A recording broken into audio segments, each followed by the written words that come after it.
Hey, aloha guys, Eric West here, hawaiirealestate.org.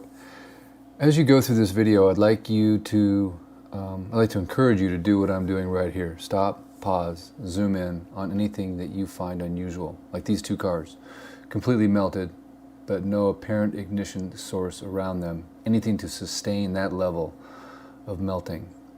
Don't see how that's possible. The purpose of these videos is evidence.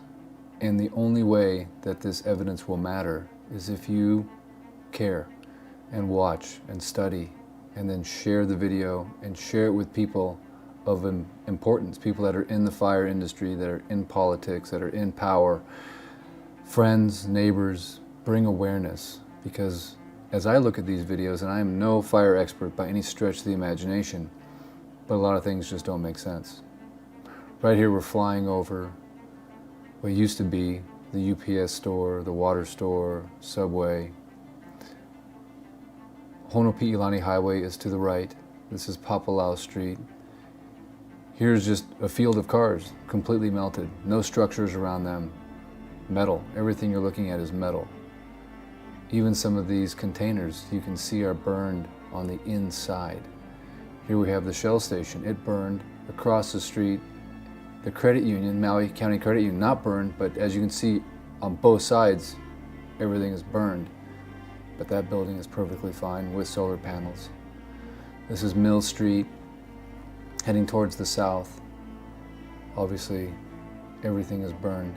In a moment here, I'm going to turn the drone again towards another lot that is full of cars, no structures, but all the cars are completely melted. We're talking melted glass, melted engines, melted aluminum wheels. Trees appear to be okay, even some leaves are still on there, yet these cars are completely melted. As I continue to fly the drone, again, this is over Lahaina Road. This is where the school buses were parked. They were there the next day. Everything else around it basically melted, but yet the school buses were fine. And as I fly towards the north here, you're going to see a blue car that's fine, a blue container that's fine. Why things that were blue stand out as surviving this, I don't understand that, of course. But if you are in the fire business, if you are someone that's a firefighter or an arson investigator, I believe we need to create a coalition of concerned members of this country, of the world, and get an investigation going. The area I'm showing right now, we're still not allowed in. I flew this drone 108 days after the fire. There's a truck right there that's blue, that's fine. Everything else, as you can see, is melted. All the containers appear to be affected. Yet over here to the left, you have a container that catches my eye here in a moment that I fly over. And it's apparently fine, with solar panels on top.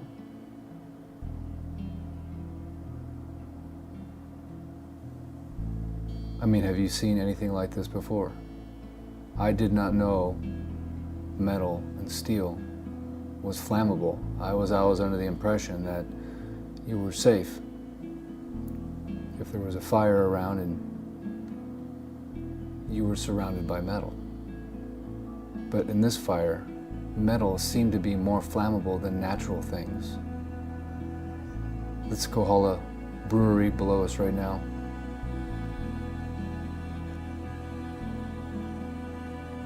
This is where the pawn shop used to be, West Maui Safety Check. Over here to the right is some type of an industrial center. Again, it appears that everything metal has melted. All the cars incinerated, yet no structures around that would provide a source of fuel for that car to catch fire. Gas tanks, as you probably know, don't explode. This is Opukea. Only certain buildings at Opukea burn. And then again, for the fire to cross this massive concrete spillway, which I'm going to say is at least 30 yards across, seems improbable. Seems like that'd be a great natural fire line. This is Ho'onanea. Most of the buildings were okay. And again, somehow the fire is able to cross over this concrete spillway.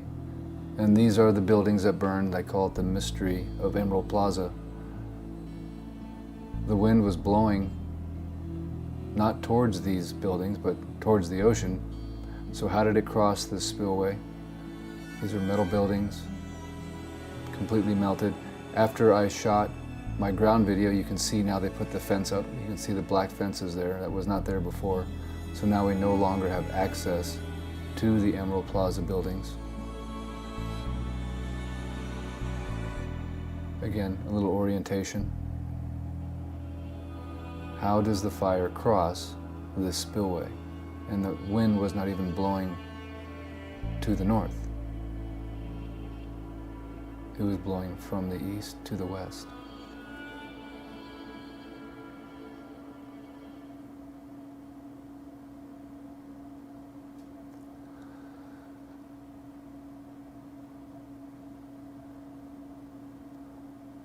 So I really compel and urge and encourage and hope that each and every one of you watching this video will subscribe to the channel, will read the book, Burn Back Better. You can get there by going to burnbackbetter.net. Flying across the Emerald Plaza now, you see a random burned out lot to your left. We're going to fly back over that here in a moment. And here we are to the newly constructed, this is, you would think, the most fire retardant material on the market, since these were just completed. This was some affordable housing, rental apartments, completely incinerated. I was looking at this building the day after the fire. It was still burning. There was nobody trying to put it out. Matter of fact, there were fire trucks up on the hill putting out some hot spots in the grass, but they just let this building burn. Why, I don't know. And just the other day, I showed a blue Toyota truck that survived. And off in the distance there, you can see the rest of the industrial complex here, and how all the buildings around it were perfectly fine. But this was a massive, massive structure. And yet the building right next to it, you see a few singe marks, but it apparently was not enough to catch that on fire. I just find that so interesting that something that close would not, yet you can have a car in the middle of nowhere that catches fire and everyone says, oh, it was, you know, embers. Well, wouldn't there have been a lot of embers right next to this building? Or any of these buildings? That's the chocolate factory right there, completely untouched. Mormon church to your right. And then you have this climbing structure that is obviously made of metal. It was fine, but this lot right next door to it, everything that was metal melted, yet the structure itself, which is made out of wood partially, is perfectly fine. And then next to this metal climbing structure, this is like an outdoor adventure park, this metal building right here, little office they had, as you can see, burned from the inside out. There was a boat that caught fire right here, which we think is what singed the side of that building. And then they replaced, you can see all that brand new asphalt, they replaced all of this underground, some type of drain that I put my fingers down and you could still see the scorch. Here's another random truck that just burned. Nothing around it caught fire, yet that vehicle did. You can still see the scorch marks on the side of that building.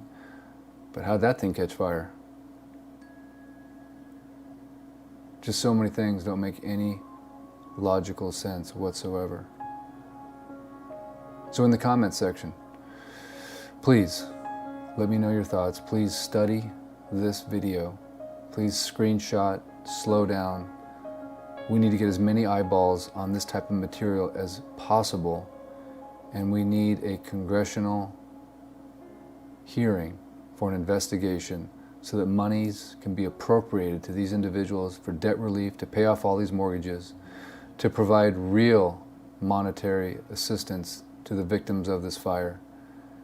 We as Americans, as citizens of the world, need to step up and put pressure on the government to investigate, to find those accountable, responsible, and hold them accountable.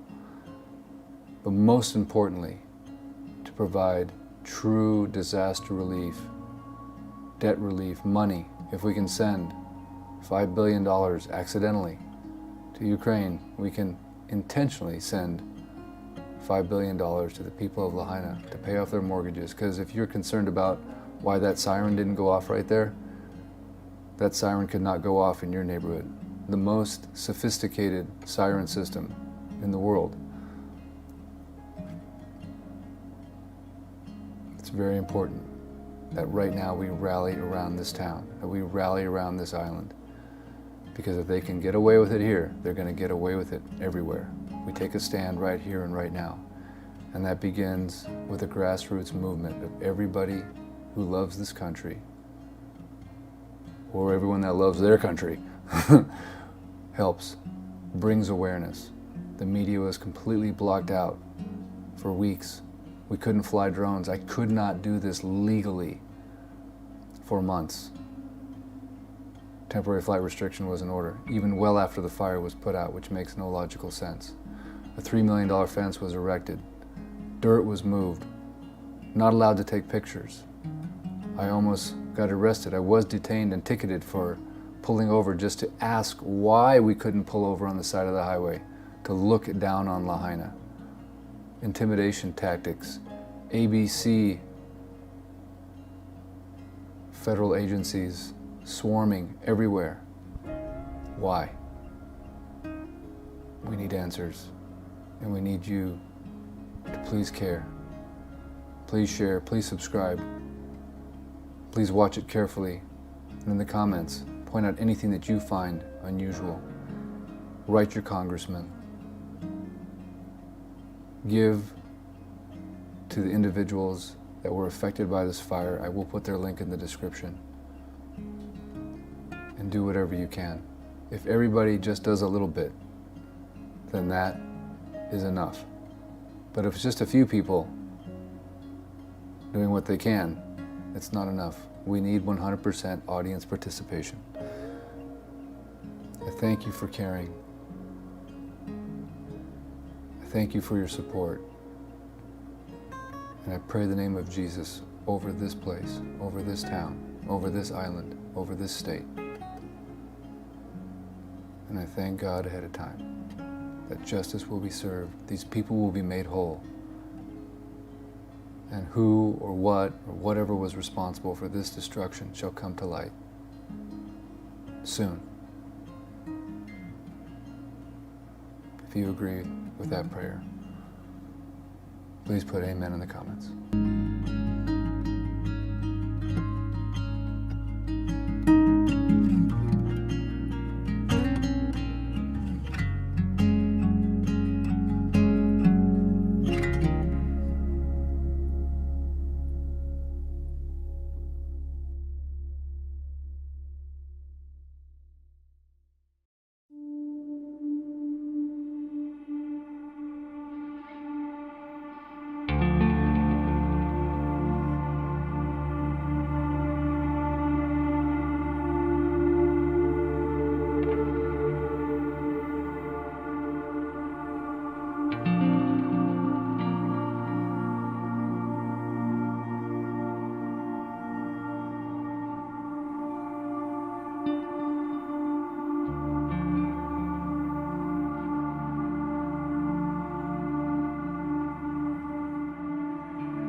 Hey, hello guys, Eric West here, HawaiiRealEstate.org. Thank you so much for watching the video.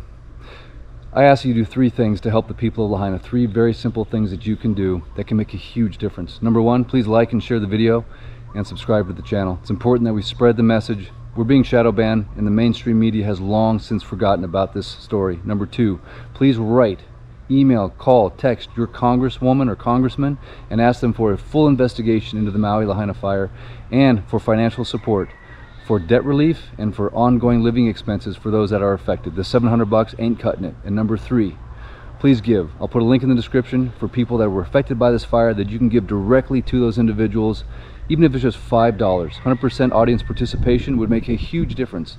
And finally, encourage you to submit Freedom of Information Act requests to government agencies involved in this tragic event.